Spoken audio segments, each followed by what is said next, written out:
আসসালামু আলাইকুম বন্ধুরা, আশা করি সবাই ভালো আছেন। বন্ধুরা, নেতানিয়াহুর বিরুদ্ধে অভিযোগ ছিল এবং মামলা ছিল। অভিযোগটা হলো ঘুষ গ্রহণ, জালিয়াতি আর চরম বিশ্বাসভঙ্গ। অভিযোগ থাকলেও যুদ্ধের দোহাই দিয়ে তিনি বারবার বিচার প্রক্রিয়া এড়িয়ে গেছেন। অনেক আগে থেকেই তার বিরুদ্ধে এই মামলাটি ছিল।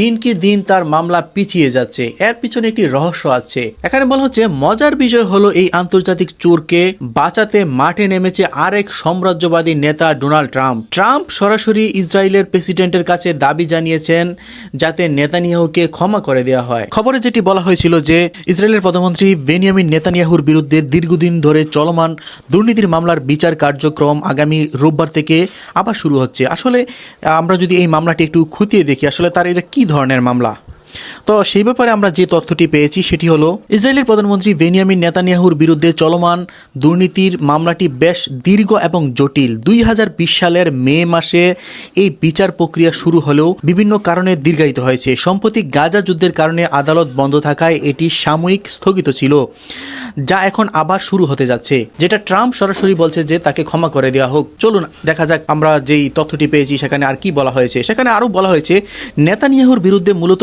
তিনটি মামলা রয়েছে, যা ইসরায়েলের কেস 1000 এবং কেস 2000 এবং কেস 4000 নামে পরিচিত। প্রশ্ন হচ্ছে নেতানিয়াহুর মামলাগুলো কি ধরনের। নেতানিয়াহুর বিরুদ্ধে আনা অভিযোগগুলো মূলত ঘুষ গ্রহণ, প্রতারণা ও বিশ্বাসভঙ্গের সাথে সম্পর্কিত। তো এখন আসা যাক তার যে মামলা রয়েছে সেখানে একটি মামলা হচ্ছে কেস 4000। কেস 4000 আসলে কি? এটাকে বলা হয় বেজেকওয়ালা মামলা। এটি তার বিরুদ্ধে থাকা সবচেয়ে গুরুতর অভিযোগ, মানে তার সবচেয়ে বড় অভিযোগ হচ্ছে এই কেস 4000।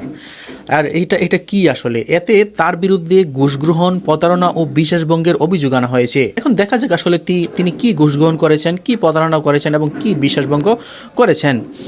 এখানে বলা হচ্ছে অভিযোগ অনুযায়ী নেতানিয়াহু ইসরায়েলি টেলিকম জায়ান্ট বেজেক এর মালিক শোল এলবেচিকে ব্যবসায়িক সুবিধা পাইয়ে দেওয়ার বিনিময়ে ওয়ালা নিউজ সাইটে নিজের এবং তার পরিবারের পক্ষে ইতিবাচক সংবাদ প্রচার নিশ্চিত করছিলেন। আচ্ছা, এটা এখানে হচ্ছে যেটা ওয়ালা নিউজ হচ্ছে ইসরায়েলের একটি বড় একটি সংবাদ মাধ্যম। সেই সংবাদ মাধ্যমে একটা অনৈতিক পন্থা অবলম্বন করছিলেন যে তার ব্যাপারে ভালো ভালো সংবাদ প্রচার করুক, সে যে গণহত্যা করেছে বা যুদ্ধ অপরাধী বা বিভিন্ন অপকর্ম, এগুলো যাতে প্রচার না করে এবং তার পক্ষে ভালো ভালো সংবাদ দেয়, সেটার জন্য সে আসলে তাকে ঘুষ দিয়েছিল। বলছিল যে এত টাকা দিবে আর সেই এই সুবিধাগুলো দিতে হবে, অর্থাৎ তার ব্যাপারে ভালো ভালো সংবাদ প্রেরণ করবে এবং খারাপ দিকগুলো এখানে আর তুলবে না।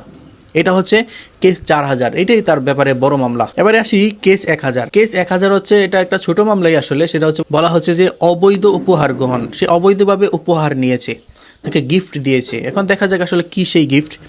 এই মামলায় তার বিরুদ্ধে প্রতারণা ও বিশ্বাসভঙ্গের অভিযোগ রয়েছে। অভিযোগ হলো নেতানিয়াহু এবং তার পরিবার বিলিনিয়ার ব্যবসায়ীদের যেমন আর্নন মিলচান ও জেমস পেকারের কাছ থেকে দামি সিগার এবং গহনার মতো দামি উপহার গ্রহণ করেছেন। বিনিময়ে তিনি ওই ব্যবসায়ীদের কর সুবিধা বা ভিসা পেতে সহযোগিতা করেছেন। আসলে গিফটগুলো খুব ছোটই একজন প্রধানমন্ত্রী হিসেবে। জানি না আসলে এত বড় বড় থাকতে সে আসলে অনেক মানুষ হত্যা করার সাথে সে জড়িত, এগুলোর বিচার না হয়ে সে কাঁধ থেকে গিফট নিয়েছে, এগুলার বিচার, এটা আসলে পুরো একটা হাস্যকর ব্যাপার। যাই হোক, এখানে যেটা হাইলাইট করা হচ্ছে, বলা হচ্ছে যে এই গিফটের বিনিময়ে সে ইসরায়েলের যে ব্যবসায়ীগুলো আছে তাদেরকে সুবিধা দিবে। সুবিধাগুলো কি? তাদেরকে বিভিন্ন দেশের ভিসা পেতে সাহায্য করবে এবং তাদের কর মকুফ করবে।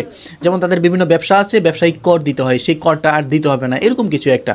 যাই হোক, এটা একটা সিলি একটা মামলা, এত বড় মামলা নয়। এবার আসি কেস 2000। এই কেস 2000 হচ্ছে ইয়েদিউত আহরণ মামলা। এটা আসলে কি? এখানে তার বিরুদ্ধে প্রতারণা ও বিশ্বাসভঙ্গের অভিযোগ রয়েছে। দেখা যাক আসলে তিনি কি প্রতারণা করেছেন। অভিযোগ অনুযায়ী নেতানিয়াহু ইসরায়েলের শীর্ষস্থানীয় পত্রিকা ইয়েদিউত আহরণ প্রকাশকের কাছ থেকে চুক্তি করার চেষ্টা করছিল। এটাও সেম কেস যেটা আমরা প্রথমেই দেখেছিলাম, যে কোনো পত্রিকা, কোনো সংবাদ মাধ্যমকে টাকা দিয়ে জিম্মি করা বা টাকা দিয়ে কিনে ফেলা এবং তার ব্যাপারে ভালো ভালো সংবাদ প্রচার করা।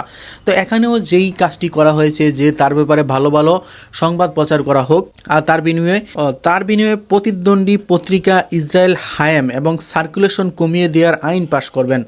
তারপর একটা আইনও করে দিবেন, মানে বড় ধরনের একটা কৌশলগত সুবিধা দিবে ব্যবসায়ীদেরকে। এটাও একটা বড় মামলা নয়। এখন দেখা যাক আসলে এই মামলায় যদি সে তার যদি রায়ও দেওয়া হয়, মানে সে যদি আসামি হয়ে থাকে, সব যদি প্রমাণ পাওয়া যায়, তাহলে তার কি সাজা হতে পারে সেটা আমরা একটু দেখি।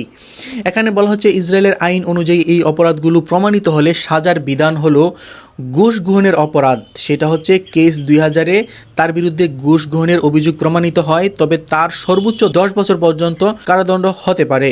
এছাড়াও জরিমানার বিধান রয়েছে, অর্থাৎ সর্বোচ্চ যদি তার শাস্তি হয় 10 বছরের কারাদণ্ড। দ্বিতীয় হচ্ছে প্রতারণা ও বিশ্বাসভঙ্গ, ফ্রড, ব্রেচ অ্যান্ড ট্রাস্ট।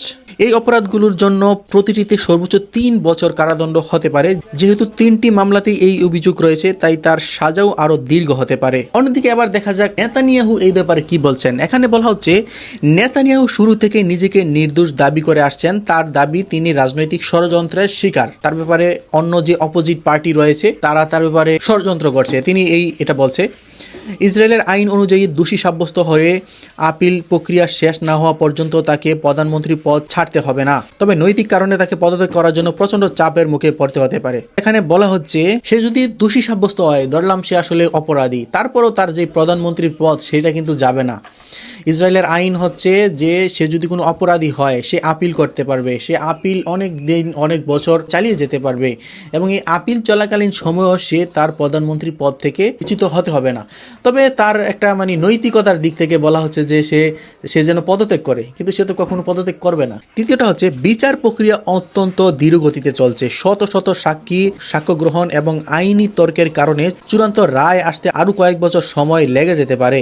যে নেতানিয়াহু সাজা হবে কিনা তা সম্পূর্ণ নির্ভর করছে আদালতের রায়ের উপর। তবে অভিযোগগুলো প্রমাণিত হলে তাকে কয়েক বছরের কারাদণ্ড ভোগ করতে হতে পারে, যা দীর্ঘ রাজনৈতিক জীবনের অবসান ঘটতে পারে। খুব হুমকির ব্যাপার আছে। সে যদি এটাতে প্রমাণিত হয় যে আসলে সে এটার অপরাধী, তাহলে সে আর প্রাইম মিনিস্টার হতে পারবে না। তো দেখা যাক আসলে কি হয়। তো বন্ধুরা, আজকের মতো বিদায়, দেখা হবে নতুন ভিডিওতে। সে পর্যন্ত সবাই ভালো থাকবেন, সুস্থ থাকবেন এবং চ্যানেলটি সাবস্ক্রাইব করে পাশে থাকার জন্য অনুরোধ করা হলো। ধন্যবাদ।